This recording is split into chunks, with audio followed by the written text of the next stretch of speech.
This podcast is sponsored by nobody. Hey dudes, welcome to Splat from the Past, the only 80s themed horror sci-fi show where things can get totally radical. Now today, I am so excited because I will be talking to Caroline Martin. She's married to David, Robert, and Keith's brother, Chris Carradine. And she was in some cult classic movies, The Dream Chasers, um, The Sting 2, Burt Reynolds' The End, Monstroid, this very unique, low budget horror movie that celebrates its 45th anniversary. And her father in law, John Carradine, was in it as well. And she also guest starred on several Columbo episodes and a Kojak episode. And then she got into the art world. And we are going to talk today, and I cannot wait. I've been waiting since last summer to talk to her, and now we're finally going to talk today, and I am so excited. And every day, like I say all the time, I'm just counting my blessings in this crazy world politically that we live in right now. I am just counting my blessings every day, and I am so excited. And I'm also excited for next week because next week I also got some even bigger toe curlers coming up. I am just, so excited. So, yeah, here is my interview with Caroline Carradine.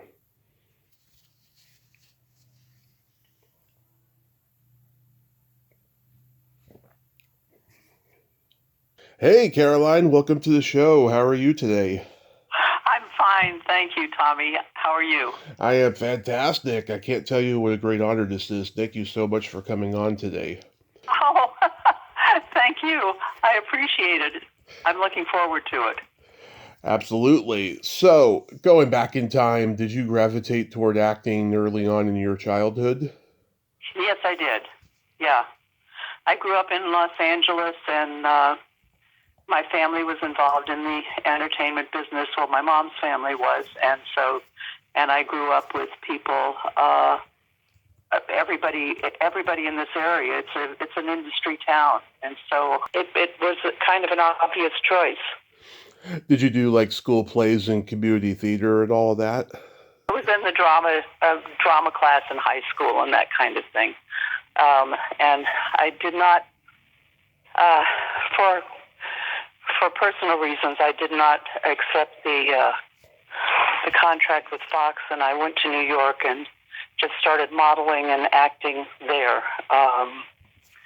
And my first job, actually my very first job, was as Snow White at the World's Fair. Wow. So that was fun. It was a fun first job. I had to lie about my age, and at that point, nobody had, the computer network wasn't set up, so they couldn't catch me because you had to be 18 to work in New York, and so they wanted me for this job, and I said I was 18, so that was fine anyway. So that was my first job, and then I had left college and left Los Angeles, and then I continued working in New York, modeling and getting what kind of acting jobs I could, soap operas, and it's actually a lot easier working in New York. Did you enjoy modeling? Yeah, I did. Yeah. I did. Did you get to do any traveling or anything? I spent a lot of time traveling back and forth between Los Angeles and New York. One day, I was afraid of flying, so I counted up the days on the train, and it was 27 days one year that I was going back and forth between New York and Los Angeles for work. And I thought, this is ridiculous. I've got to get over this. So, guys, because you figure 27 days, that's almost a month out of the year. But anyway, so I decided to learn to love to fly, and now I'll fly anywhere. Yeah. When you were in New York studying acting, did you study with any of the famous teachers? Oh, yeah. I went HB Studios. Right. Herbert Berghoff. Yeah, and William Hickey was my teacher. Oh, love him. Love him. Yeah, he's great, and I worked with him on a couple of films after that, which was fun. And let's see, there was a commercial acting workshop, and Wait We Sparren, it was called, and Wynn Hanman.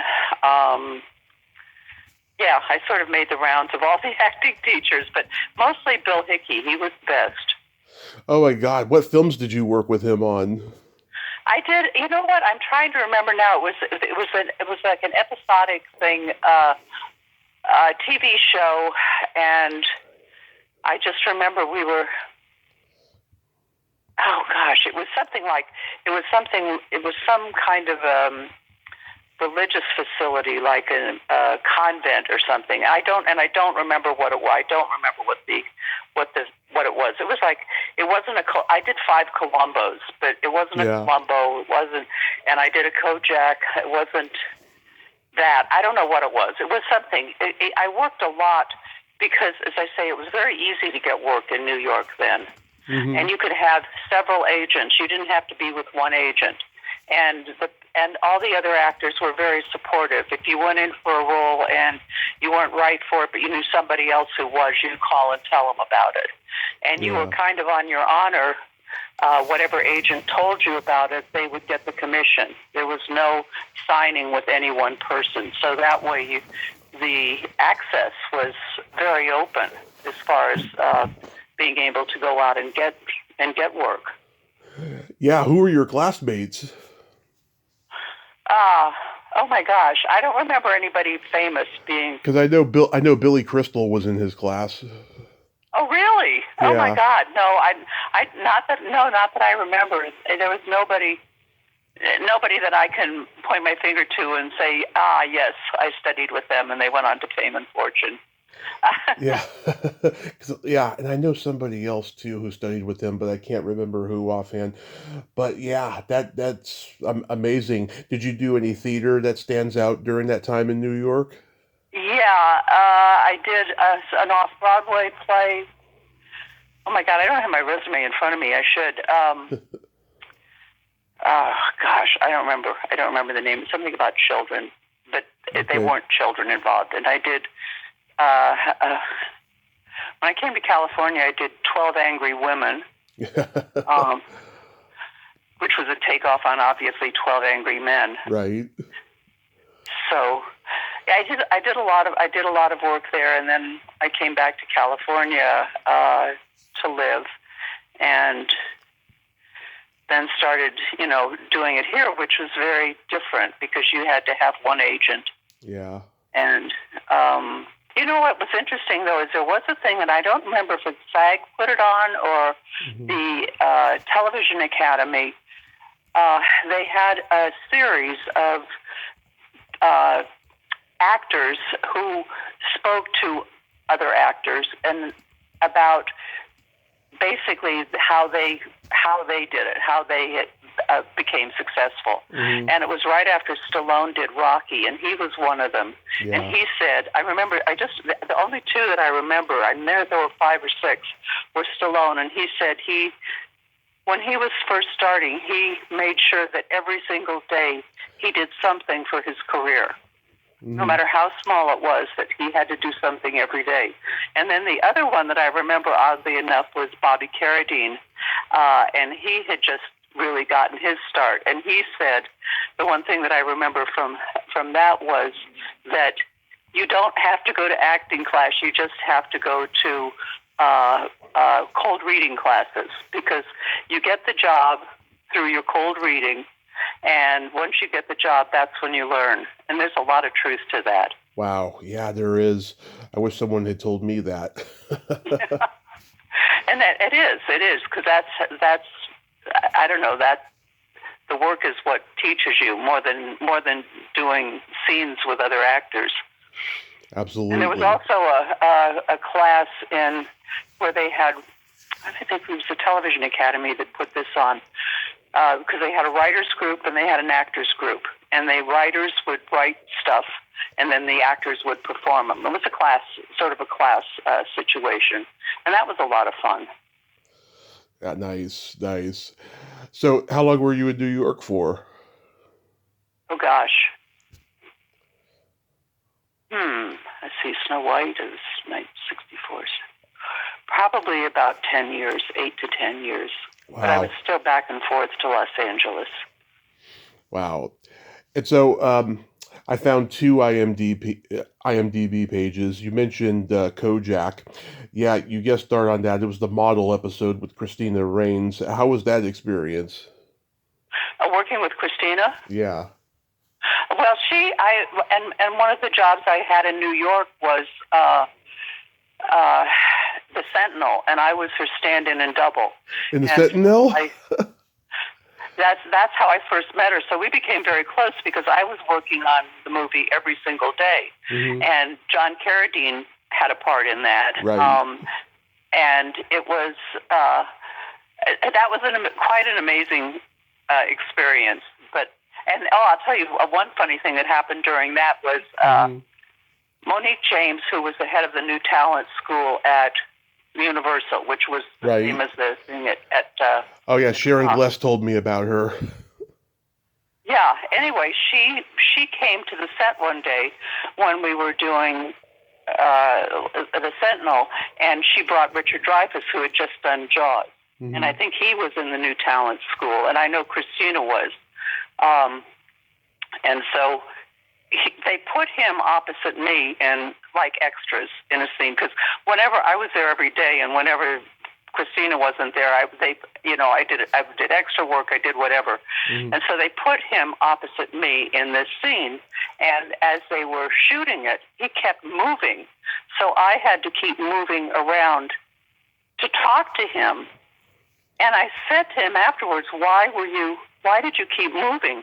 And he said, because I wanted to make sure your face was in the camera, which was so sweet. Yeah, that is. What was Telly decent to you? With who? Telly Savalas. Oh, you know what? He was barely there when I did the Kovac, and that was I was the red herring with Christina. Right. It's odd that we got to work together again because it was completely unexpected. I mean, I had no idea when I got cast that it was going to be her.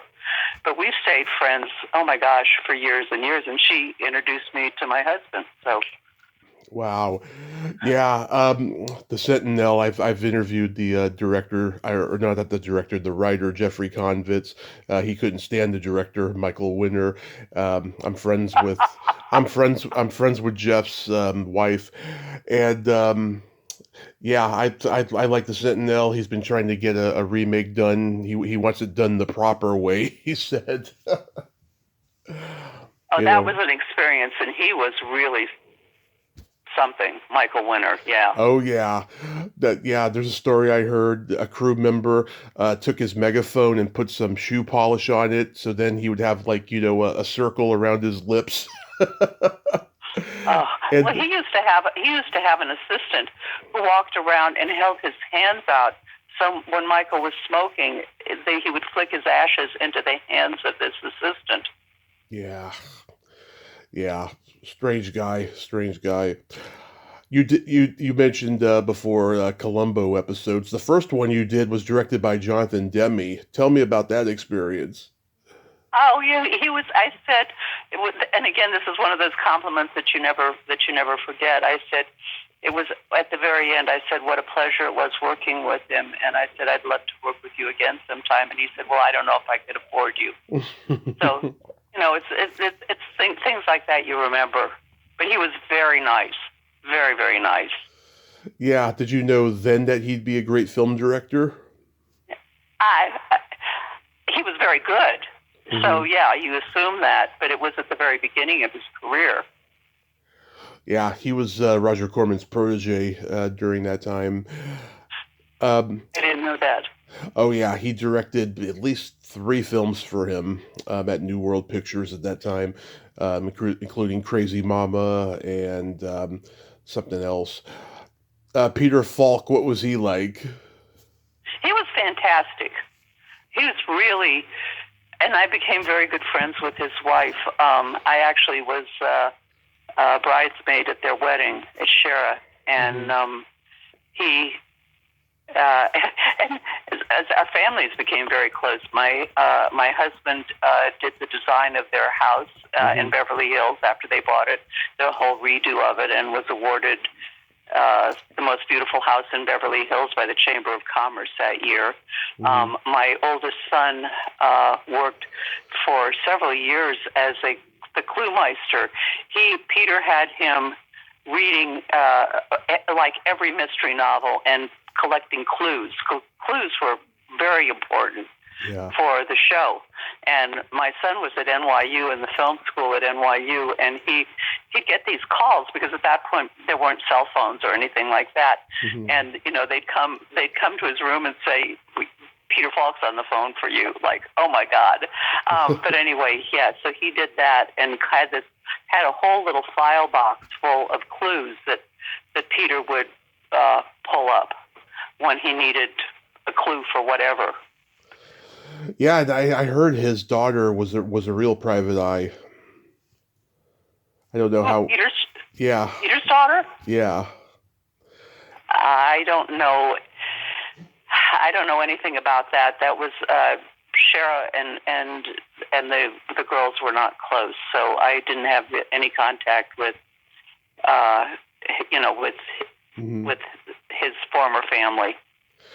How did you come to be in so many Columbos? Were you like friends with the producer or something? Yeah, I was friends with Peter. Oh, okay. So Peter and whenever there was something would come up, I guess he must have asked for me. Oh, that's nice. I think that most producers and directors want somebody who shows up on time and knows their lines. They don't want to deal with drama. And is easy to get along with too. Very, very, and really nice man.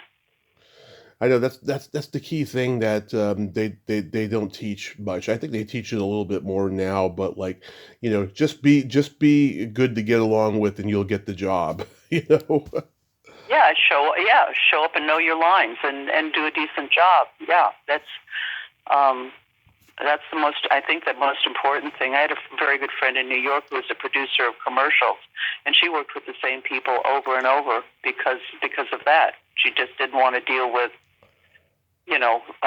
prima donnas and drama and, all the things that can go on. I love The End. I think it's one of the most underrated movies Burt Reynolds ever made. You play Jock Mahoney's daughter-in-law. What was he like to work with? Fantastic. Yeah. Fantastic. I said at one point, give me some. What should I be doing? Give me some direction. He said, "You're doing fine. I'll tell you if there's a problem." That was pretty much the direction I got. But he was fantastic and a lot of fun. Really a lot of fun. Yeah, like Burt, I heard that when he made a movie, and of course you can see it at the end of during the end credits of a lot of his movies with the outtakes. He likes to have fun and laugh and pull pranks and all of that stuff. Was there a lot of that on this set? Yeah. It was very happy. It was a very happy experience. Yeah. I think it's a very funny movie. And as a director, he knew exactly what he wanted. Yep. However, at one point, I was supposed to, it said in the script, I was supposed to jump off the bridge. Yeah. And the bridge was very high, and the water was very shallow. And I said, I don't think this is a good idea. And so he thought for a moment about getting a stunt woman to do it, and then decided no, it was too dangerous even for that. So I think I just had to scream and run or something. I don't remember exactly what. I haven't seen it in so long. A few years ago, I was supposed to interview the Latino actor who plays his ex-wife's new boyfriend, but he passed away before it could happen, sadly. But Wow. But it's a great movie. It's a great movie. Then comes the notorious Monstroid. I can imagine you got involved with that because John was your father-in-law. No, John, I had not met Christopher until after I did that movie. I Oh, did The okay. Sentinel and Monstroid with him Mm-hmm. before I ever met Chris. Oh, okay. So he had he had nothing to do with that, and I was one of the leads in that, and he had a small part, and he knew because he'd done low budget horror movies for a long time at that point Oh, to yeah. get his money in escrow going in, and the rest of us didn't, and we all got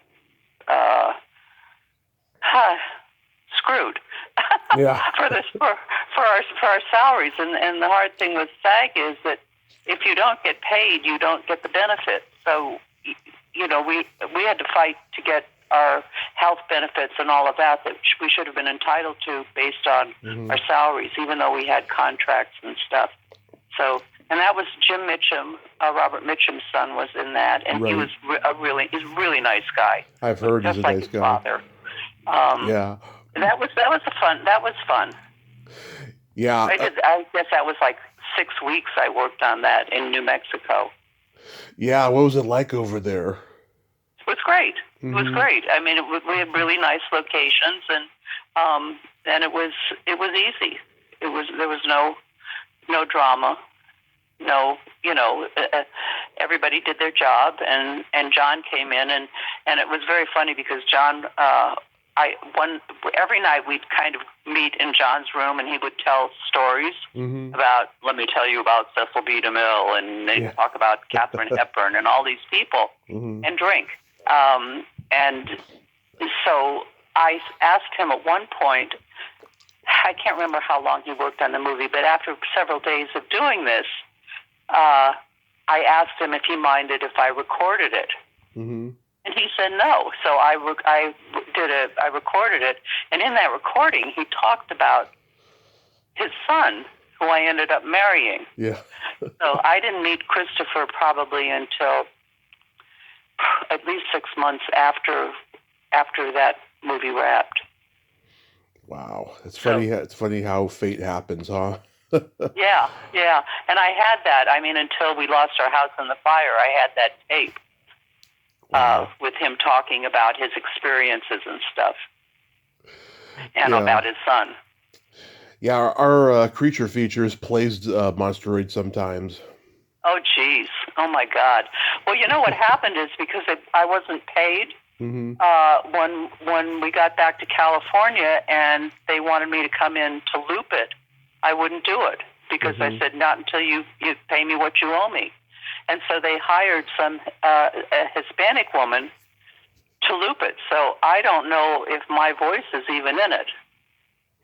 Yeah, over the years that I've been doing this podcast, I found, a lot of people who are in low-budget horror movies were not paid and got screwed out of their contracts and so forth. And, all the popular ones, they do horror conventions and they charge a lot of money for autographs for the fans and stuff. And the fans don't realize, they're doing this to make up for all the years that they didn't get paid for those things. That's their primary motivation. It's very interesting how that works. Well,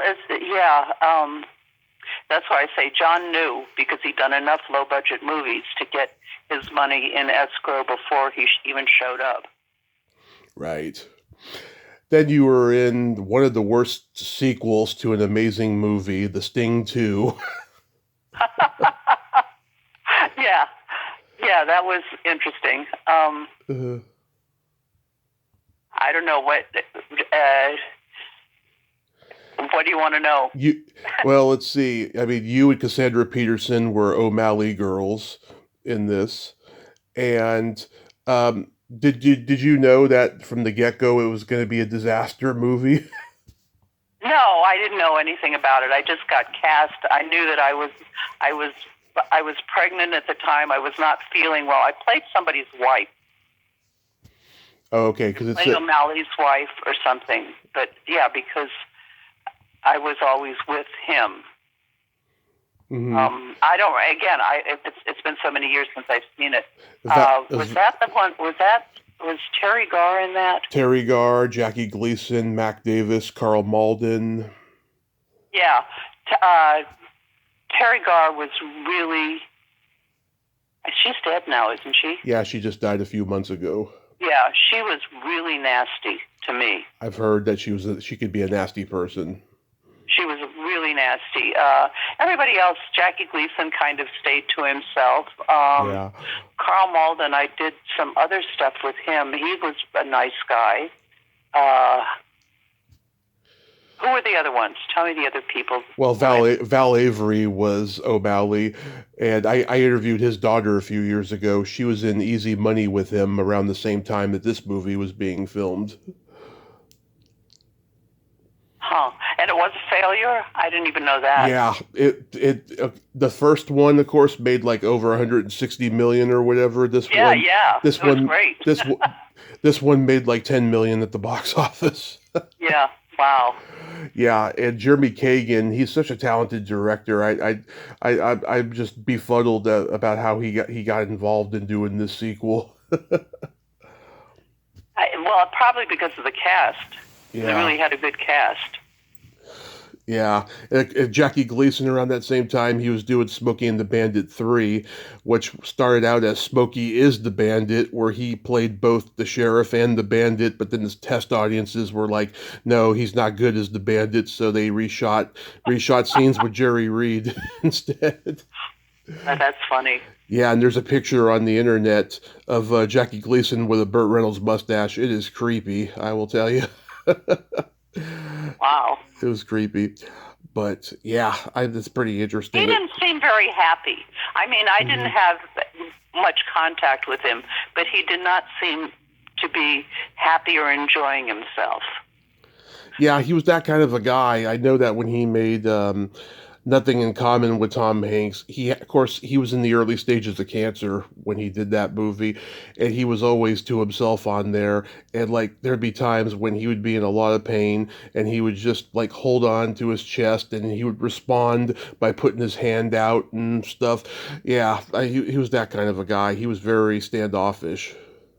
Yeah.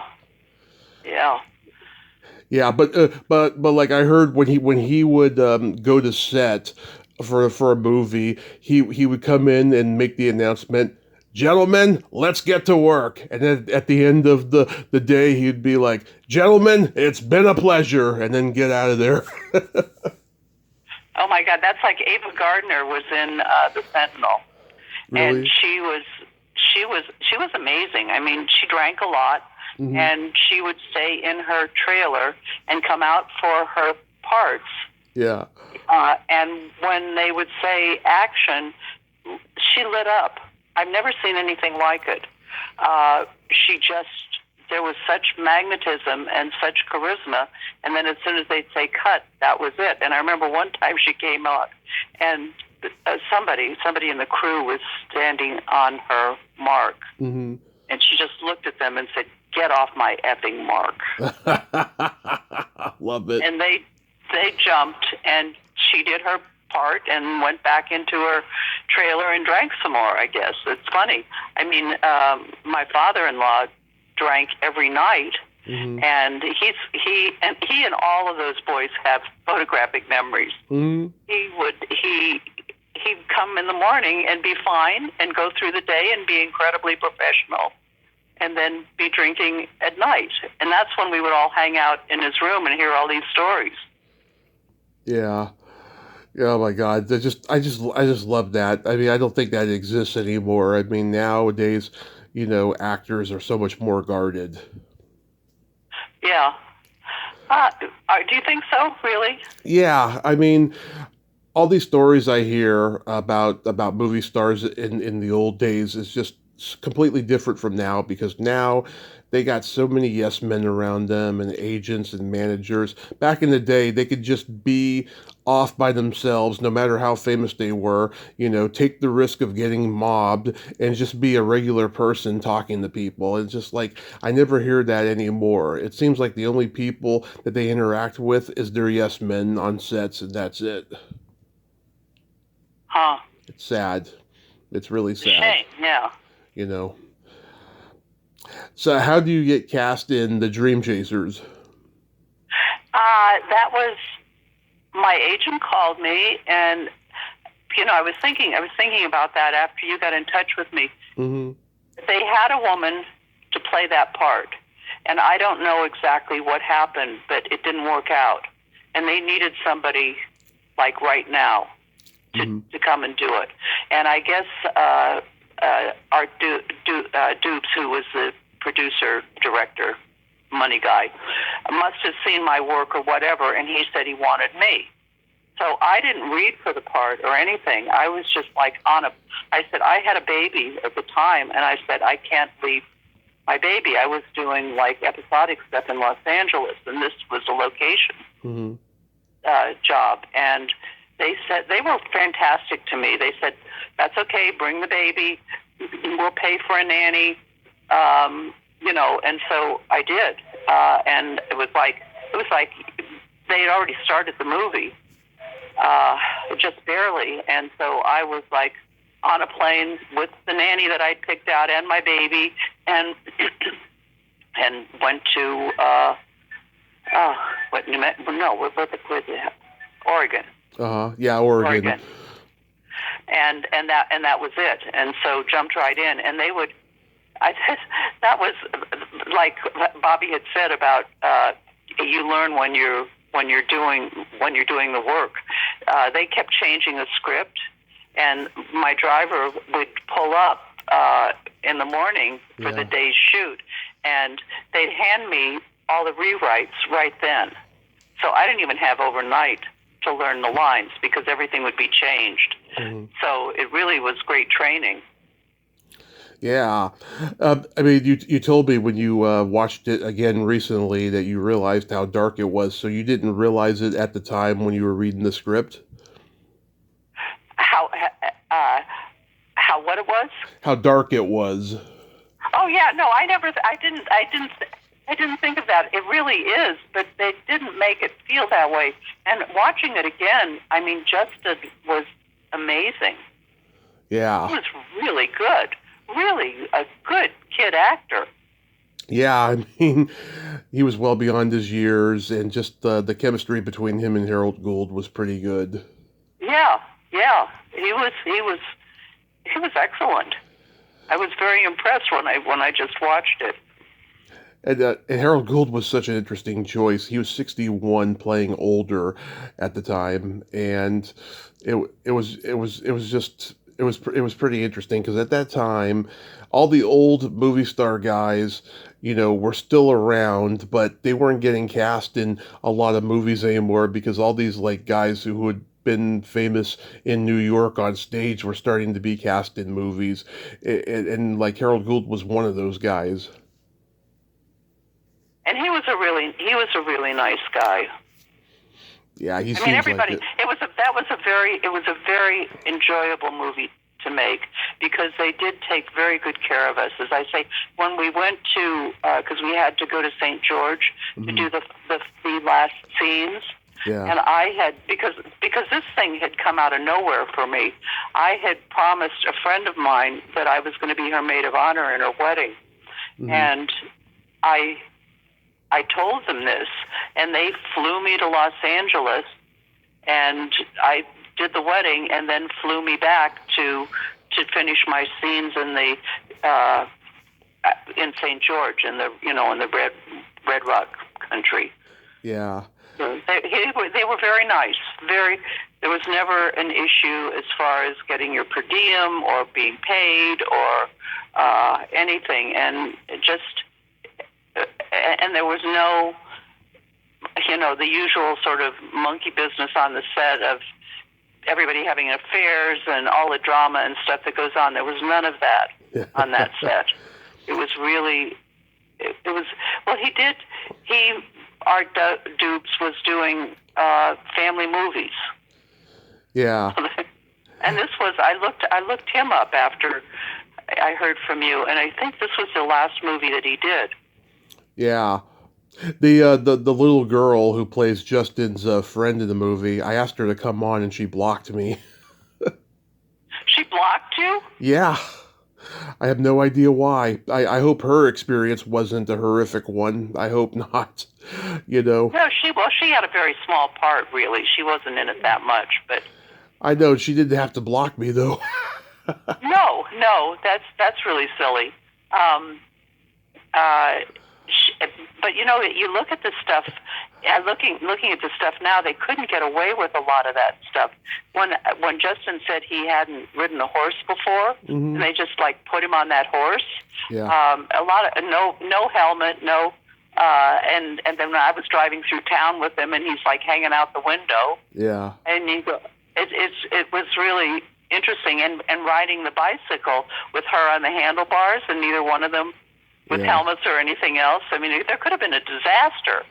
Oh yeah, or they could have had him wear a hospital gown when he's going through that cancer thing. I don't know why he had to be in his underwear. That was weird. I didn't even think about that. Yeah. Yeah, but you play such a beautiful mother, and I just love your performance. Did they let you keep the number 22 football jersey? I did. I had that, but again, we lost everything in the Woolsey fire. So everything that I had, everything. Literally, we lost everything. So I did have the football jersey that I kept, but it's gone. It's all gone. Wait, so what fire was that? The Woolsey fire in Malibu. Oh, we God. We lost literally everything. I am so sorry. I'm so sorry that happened to you. I didn't know that happened to you. That is so awful. Yeah. But all the pictures, all the family pictures, my wedding pictures, all my kids' stuff from growing up, just literally, and as I say, the tape of John talking about his son. Mm-hmm. God, I'm so sorry. Well, it's okay. My husband's an architect. Mm-hmm. So he had a chance to design and build the house, and it took 5 years with all the. I feel so sorry for these people now. Oh yeah, because they have no idea what they're going to have to go through, and all of the stuff that they're saying about expedite and all of that. They said to us, and it's not true. There's unless they make some huge changes, which I doubt they will. One of my closest friends in Altadena, she lost her place, and she had it for years, and she is just devastated, beyond devastated. And she's actually, her and her boyfriend are actually staying close by. We're going to get together soon, and it's going to be great to see her. I haven't seen her in 6 years since the pandemic, so. Well, you know what? Nobody understands unless they've been through it, because it's not like an earthquake or a flood or anything else where you still have something. With a fire like that, you literally end up with nothing, and it's like you have no past. Right. There's nothing that you can say, oh, look at this is a picture when I was Snow White, or this is my wedding pictures, and my youngest son was getting married in Austria a couple of years ago, and he called and he said, in order to get married in the church, Mom, I need my confirmation or my baptismal thing to prove that I'm Episcopalian to be married in the church. Right. And so could you send it to me? And I said, Henry, as I was running out of the house, I thought, oh, I better get Henry's baptismal certificate. You don't think of it. My husband said, "Get your passport," which is it. I got that and the animals, and we were out. So it's really like starting over. And as I say, tell your friend I really feel for her, because I know. And again, people will tell her in 6 months, get over it. This is something you never get over. No. You've lost your entire history. No. And your home and everything. And the whole process. Is she planning on rebuilding? No, she's got insurance, but she's going to go somewhere else. Wow. I'm sorry. Yeah. But in the movie, I love your reaction to the buffalo chip. Oh, thank you. Yeah. That was at a time when mothers would voice being grossed out. Now it's more like, they're like, that's my kid, they take after Yeah, me. yeah, yeah, yeah. Especially, It was interesting. It was fun. yeah, especially in my generation, they're like that. Was there a screening or a premiere for the movie? No, not that I know of. Because I came, maybe they had something in Oregon, but there was nothing here.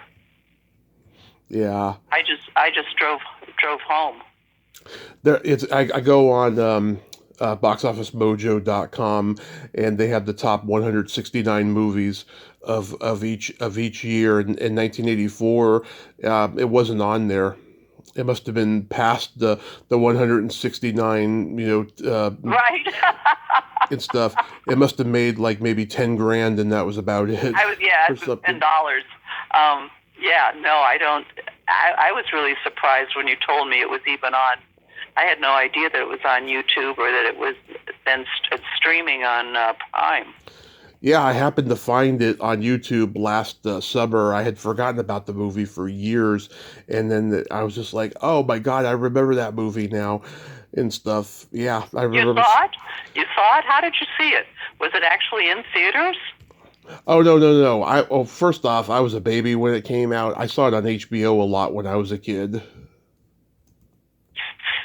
So that's where you saw it? Yeah, it was on HBO when I was a kid. It was one of those Huh. movies you'd see on like a Saturday afternoon or something. They would show a lot of like family oriented movies like in the morning or early afternoon back in those days. Wow.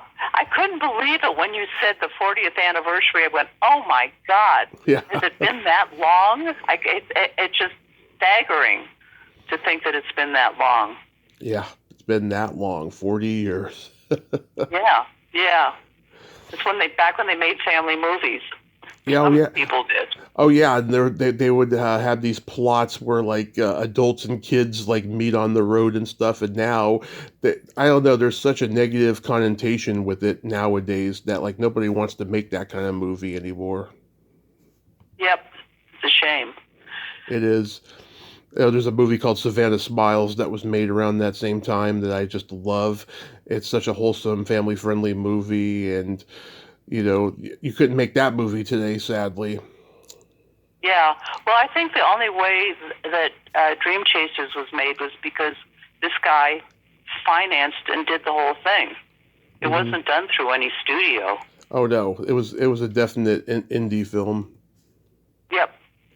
Yep. So I don't know that he could have gotten financing even then to do that movie. 20th Century Fox's kids movie studio or label Playhouse Video released it on home video like in '85 or something, and I'm trying to get a copy of it off of eBay for a reasonable price. I'll get it for like 10 or 15 bucks. I'm not going to get it for any more than that. Wow, I didn't know that. That's so they bought it from his estate or whatever. Oh no, no, no! At the time, Playhouse Video released the movie on home video in like '85. That was their label. For like family movies was Playhouse Video. Now I don't even know if it's on DVD at all or anything. I had no idea. Yeah. But it was really good to see it again. And I went to Prime and I purchased it. I spent the $5.99 to actually purchase it, so I've got it. I Hmm. downloaded it, so I have it. Nice, nice. So you were in a Alfred Hitchcock reboot episode where you were like a wife in a picture. Oh my God, I don't even remember. It's funny. Uh, I've talked to a few actresses who were like a wife in picture, and one of them was John Candy's wife in picture in Planes, Trains, and Automobiles, and to this day she still gets recognized for it. wow, that's something. Yeah. That's something. The most I get is you look familiar. Oh yeah, That kind of thing. everybody gets that. Yeah, you look familiar. Yeah, that was an interesting cast. Lane Smith, Lee DeBro, and Arsenio Hall of all people. Wow, you haven't heard about him in a long time. Yeah, well, he had his own talk show again about 12 years ago, and then it only lasted like a year or something. I know, I remember that, and then he disappeared. He's back doing stand up. Me and my mom almost went to go see him a few years ago. He's good. I liked him. Oh yeah, he was great. He was a great talk show host and all of that stuff. So when was the moment you decided you were done with acting and you were going to go back to school at UCLA for art? Well, I got married and had children, and I realized with Dream Chaser, which was, I don't know, within a few years. I was 84. I got married in 79, and it was the first time that I had gone away on location. And because my husband grew up with nothing but actors, and I think that he enjoyed the fact that I was an actress, but I realized at that point that I couldn't, that being gone on location was not good for a marriage. Mm-hmm. It was very hard, and I didn't want to do that. I just made the decision at that point that my marriage and my family was more important to me. So I told my agent that I would only do like episodic local stuff, that I wasn't available to do any location work, and that kind of eliminates you, because they don't want to not have you available to do whatever comes up. Yeah. So my work then was limited to whatever episodic jobs I could get around, and I really sort of devoted myself to my family. And then when my kids are all artists, and when they grew up and flew the coop and went off to do their own thing, I have one son that is in Austria, and I wanted to learn German, and so I went back to UCLA to learn German. And then I thought, if I'm going to be here, I've always painted and stuff, I want to get my degree in art. So I did. I stayed and was able to actually study this time. The first time when I went to UCLA, I was just partying and having a good time, and had no idea what I wanted to do other than be an actress. And this time I really studied and worked and graduated, many years later, got my degree. Graduated with honors, the senior of the year at UCLA. So that's it. That's why I did that. And it's very nice because I don't have to sell my work. Yeah. And so I'm just able to do whatever I want. I don't have I did some commissions for a while, and I've had some showings of my stuff, but I don't have anybody telling me. And that's why I won't do commissions anymore. I just do what I want. And if somebody likes it and wants to buy it, that's fine. But otherwise, it's not like acting where, you're too, oh, God, you're too old, you're too young, you're too tall, you're too short, you're too fat, you're too thin. And you're always being judged by other people. And mostly to get the job. Once you get the job, it's fine. But that whole process, it's hard on the ego. Yeah, I know. So did you always show any interest in art before that? Like, did you draw did you draw when you were like, did you draw when you were like a kid? Yeah. Mm-hmm. Yeah. And I took art classes whenever I could, as I was growing up. And then when I was in New York, when I was acting in New York, I went back to NYU and took, art classes there. So yeah, it's always been something that I've loved doing. Yeah, I saw your website and I saw the church drawings. They were beautiful. Oh my God, that's terrible. Every year I do a Lent project, and I'm just starting on this one, and I do 40 paintings, one a day, and that I had to do like 10 a day because I was leaving on a trip, and so they were really fast and really not good. So look further back or further forward, get past those, because I do a theme every year, and I decided last year my theme was going to be churches and angels, since it is for Lent. This year I'm doing nocturnes with oil paint. Mm-hmm. So I'm just on day number 2 of the 40 days. What are you giving up for Lent? I'm not giving up anything. I'm doing a painting a day. Are you giving up anything? My mom asked me that yesterday. I can't think of anything, you know. I mean, when I was younger, I used to give up masturbation for 40 days and 40 nights. Oh my gosh. That's an interesting one. I've never heard of that. Well, I was younger at the time and I could handle it, but I can't handle it now. But I don't know. I don't know what I'm going to give up. You know, I mean, I just started this dietary program and stuff. Maybe all the junk food I've eaten before, maybe that, you know, because I have diabetes. But I can't think of anything else. Oh, yeah. Well, that would be very good for you Yeah. to do that. What kind of a program is it? Oh, it's just 3 meals a day kind of a thing, 1,400 calories, just, count the calories and go out walking and do what I can do and stuff like that, exercise wise. That's good. Yeah. And Huh. I just hope to God that I can get 100 pounds off me because I need it. I got metal in my leg from my car accident, so it's like hard to do a lot of exercise now. Well, that's awful. Yeah, that would have been terrible. What you had to go through. Yeah, it's just been a blessing. Just getting to wake up every day is just a blessing. Yeah. Wow. So, Well, I guess mhm. we all have our things that we have to go through that are not expected. Yeah, we have to go through them to get to where we are today. That's right. That's What right. what else do you got going on these days? And sort of enjoying my life, and my husband's retired, and we travel a lot. Hmm. My son in Austria had a little baby, and so we're doing that, and I paint. Hmm. That's what I do. I mean, I don't know how many years since I've had an agent or even pursued that at all.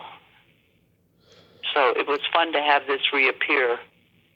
Oh, well, Carolyn, you're still gorgeous, and I thank you so much for coming on today. You are so sweet. Thank you. Thank you. This has been such a pleasure and really nice meeting you and getting to know you a little bit. And thank you, Tommy. Absolutely. You have yourself a great day and be safe out there. You too. You too. Thank you. Okay. Thank you. Bye-bye. Bye-bye. Well, there you have it. Carolyn Carradine, ain't she a sweetheart? Oh my God, what a great lady, huh? That was such a lot of fun, and I'm so glad we got to talk today. And if you haven't seen The Dream Chasers, go check it out. She is so great in it, and go see everything else that she's been in. Wow, I didn't even realize that she had been in The Sentinel as a stand-in. That is crazy. The things that you find out that are not listed on IMDb. It's insane. Well, until next time, this is Tommy Throwback Kovac saying there's no shame in living in the past because the present sucks. Later, dudes.